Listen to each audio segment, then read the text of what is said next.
Welcome back to Askewed Reviews, and this is going to be the last film in the series that I'm doing of Mother's Day movies, and this is the 1981 film Mommie Dearest. Here is your trivia question for today.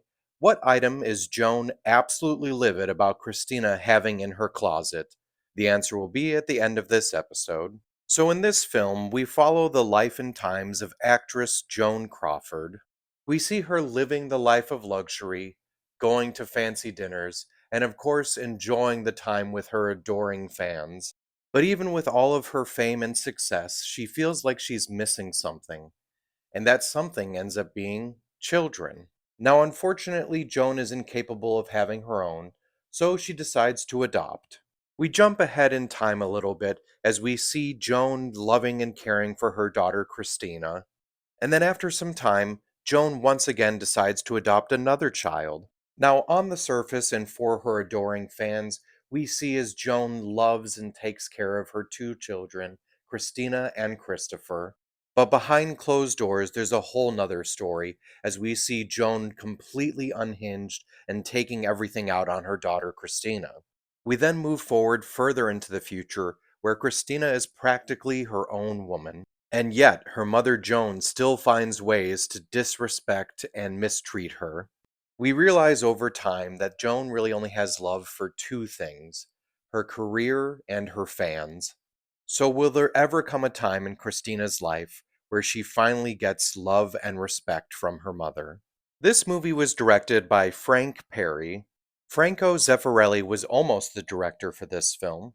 The screenwriter for the film was Frank Yablans, and it was technically a pseudo adaptation of Christina Crawford's book, Mommie Dearest, which ended up starting a trend of tell all books from celebrities' kids. The movie is obviously named after the book, but at one point they almost put it as a different title, as they had heard from Christina her original thought for her book title was going to be Mother of the Year. The film seems to take place from 1938 till 1977. The film was made by Paramount Pictures, which is fascinating as Paramount was the only major film studio of the time that Joan Crawford never worked for. The character of Joan Crawford in this film is played by Faye Dunaway. I find it fascinating that apparently more people disliked Faye Dunaway in real life than they did Joan Crawford. Even Christina Crawford, who wrote the book, said her mother didn't deserve this portrayal. What's interesting is before Faye Dunaway, they almost had Anne Bancroft playing the character of Joan, but that never ended up happening. In the film, we see Joan Crawford only get married once to Alfred Steele, but in real life, she was actually married 4 times.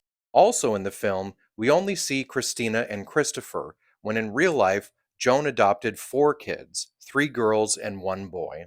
The character of Christina Crawford in the film is played by Diana Scarwid, but the role was almost given to Mia Farrow. The young version of Christina was played by Mara Hobel, and there's an interesting story where during the haircut scene, Dunaway mistakenly stabbed her in the head.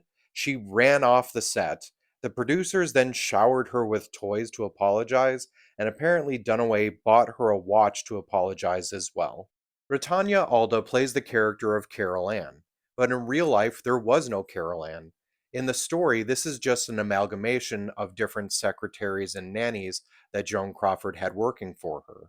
The set used in the soap opera was actually the same set of the Cunningham home from the television series Happy Days. Also, the same outdoor strip of apartments that is used for Christina's apartment was actually the same exterior used in the television series Laverne and Shirley for their Milwaukee apartment. In case you were like me and also were wondering why they were strapping Christopher down into his bed, this contraption that's used is actually to make sure that he wouldn't sleepwalk.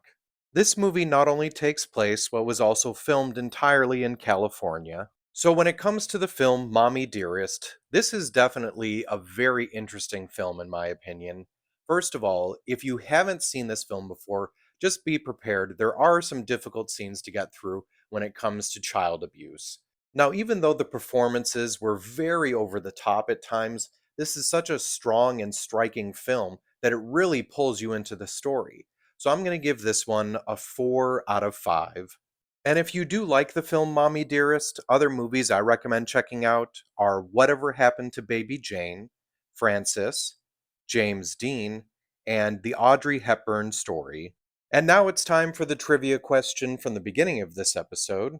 What item is Joan absolutely livid about Christina having in her closet? So Joan completely freaks out when she finds a wire hanger in her daughter's closet, as this apparently relates to people of lower class needing to use them. This is, of course, the sequence where we get the famous line, "No wire hangers," and where we get Joan Crawford's very over the top acting performance, which apparently a lot of this overacting that Faye Dunaway did caused the film to receive bad reviews when it first released. The funny thing is, the reviews ended up attracting a lot of people thinking that it was now a campy comedy, and people even started showing up with Ajax and wire hangers so they could participate as if they were at a performance of the Rocky Horror Picture Show. I hope you enjoyed this episode of Askewed Reviews, and if there's a movie you'd like to see get a review, just mention it in the comments.